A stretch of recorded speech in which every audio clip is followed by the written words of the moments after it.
Hello friends, कैसे हैं आप। आज आपको इस वीडियो में कमाल की चीज़ दिखाने वाले हैं। जब हमारे पास एक डेटा होता है उसको हमें एनालिसिस करना होता है। जैसे कि किसी फॉर्मूले में दो टर्म्स यूज़ हो रहे हैं, जैसे कोई दो नंबर को ऐड करना हो सकता है, या फिर कोई आपके पास दो वैल्यूज़ उनको मल्टीप्लाई करना हो सकता है, या फिर आपके पास जैसे कि फोकल लेंथ होती है, एक यू वैल्यू होती है, एक वी वैल्यू होती है, हमें फोकस लेंथ फाइंड करनी होती है।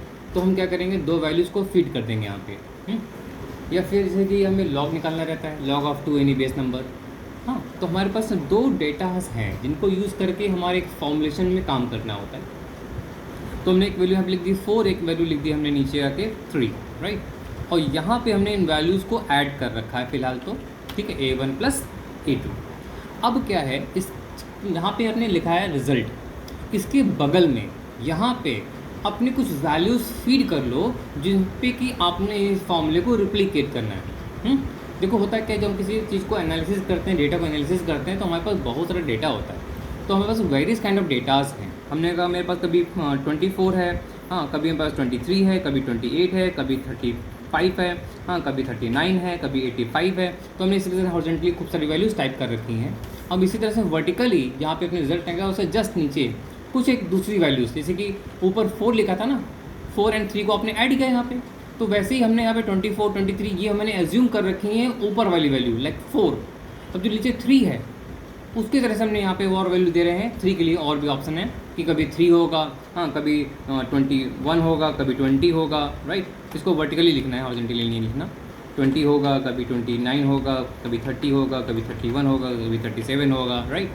तो we have type some values horizontal and vertical. अब आपको इस एरिया को सेलेक्ट कर लेना है पूरा।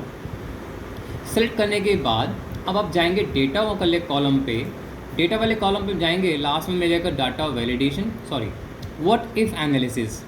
व्हाट इफ़ एनालिसिस में जब जाएंगे आप, यहाँ पे देखिए डेटा लिखा है डाटा टाइप के अंदर, व्हाट इफ़ एनालिसिस, राइट। तो यहाँ मिलेगा डेटा टेबल।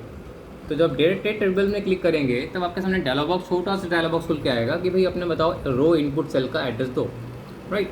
तो यहाँ पे आपको रो इनपुट का यानी कि कैसी कौन सी वैल्यू जो A1 की तरह ट्रीट की जाएंगी, रो में जो वैल्यू रखी हैं हमने कहा उसको A1 की तरह ट्रीट करो, और जो वैल्यू कॉलम में रखी हैं उसको A2 की तरह ट्रीट करो। तो जो रो वैल्यूज़ होंगी उनको A1 माना जाएगा, और जो कॉलम वैल्यू होंगे इन्हें A2 माना जाएगा। अब ये पूरा चार्ट आपका तैयार है, आप देख सकते हो कैसे सारी वैल्यू अपने आप भर चुकी हैं।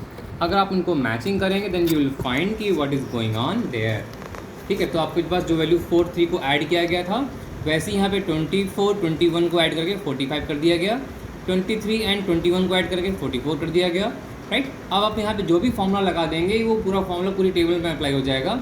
यानी कि अगर मैंने यहाँ पे मल्टीप्लाई कर दिया तो देखो वहाँ पे पूरी टेबल में मल्टीप्लाई हो गया, 24 इंटू 21 हो गया, 23 इंटू 21 हो गया, 28 इंटू 21 हो गया, ठीक है। तो पूरी टेबल में अपना फॉर्मूला वही अप्लाई हो जाएगा जो फॉर्मूला आपने यहाँ पे लगा हुआ है, ठीक है। अगर मैं कह रहा हूँ log ऑफ 2 बेस 10, राइट, तो यहाँ पे आपने लिखना है log of A1 comma A2, यानी कि जो A1 वाली वैल्यू है वो नंबर है, जो A2 की वैल्यू है वो हमारा बेस है, राइट।